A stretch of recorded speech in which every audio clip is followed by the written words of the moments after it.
LOC sector, which has been affected due to the Pakistan shelling.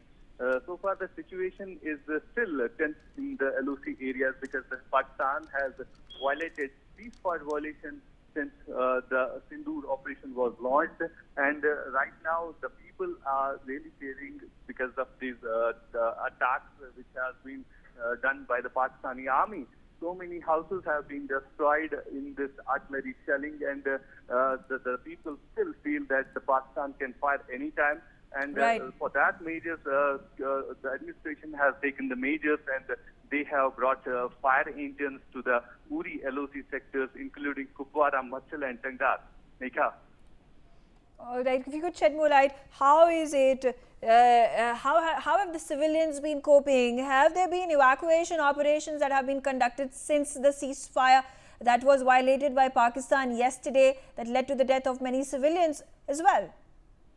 Well, absolutely. After the India strike on terror camps, the Pakistan violated ceasefire and they fired artillery firing on the civilian population, in which the administration has taken the initiative that all the civilians living in the LOC areas have been evacuated, including in Kupwara, Tandar, Machal, and they have been taken to the seas, including in Srinagar, Baramulla town, and many other places, because people have left their homes because of the firing made by the Pakistan army, including many houses, and there are reports that almost 12 people have died in this artillery firing, and there are dozens of people who are injured in this firing by the unprovoked Pakistani army.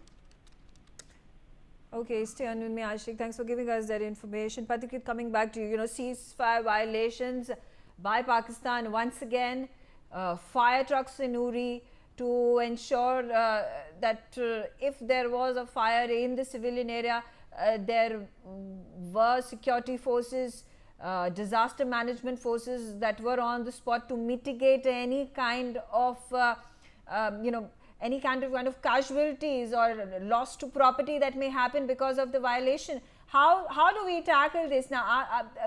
While we have our security forces on the battleground, well prepared at the war front, what more precautions can be taken? Well, Megha, we are almost, at a state of war with Pakistan. So that's the reason those mock drills, the standard operating procedures that were worked upon time and again.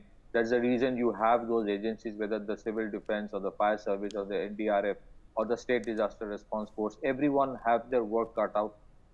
These are very unfortunate incidents. The shelling actually killed quite a few people, around a dozen. There are some kids who have died in Poonch.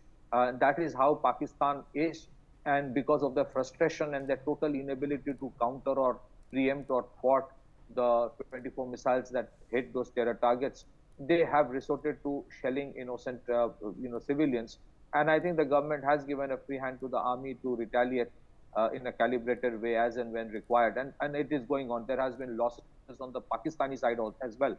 But however unfortunate it might be, I might sound politically incorrect, but in a situation like war, in a war-like situation, there will be, certain amount of losses, and we have to accept it. We have to live with it.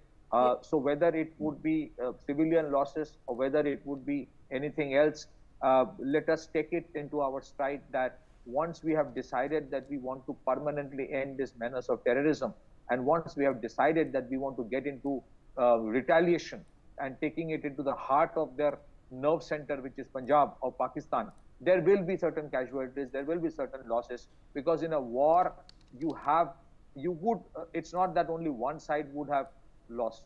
So their losses will be far more than ours, but we would also have to pay a certain amount of price. And I think it might sound wrong, but this is something we should be prepared for. I have seen yesterday some people were saying, oh, we should think about the economy now. I mean, you would have the economy only if the country survives. You would have the economy only if people survive.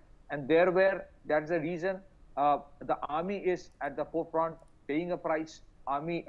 Political leadership is taking a risk, and so we have to live with it. And just want to add one thing: the threat is not just from across the border in the west. If you look at it in the eastern borders, in the northern borders, states bordering Bangladesh and Nepal, all the leaves have been cancelled in there as well, because there is an apprehension that many Pakistanis perhaps have already entrenched themselves from the establishment in Bangladesh. Possibility of a terror attack from the eastern side cannot be ruled out. Okay. So the All country right. has to. Okay, all right. We're getting to know civilian casualties in ceasefire violations along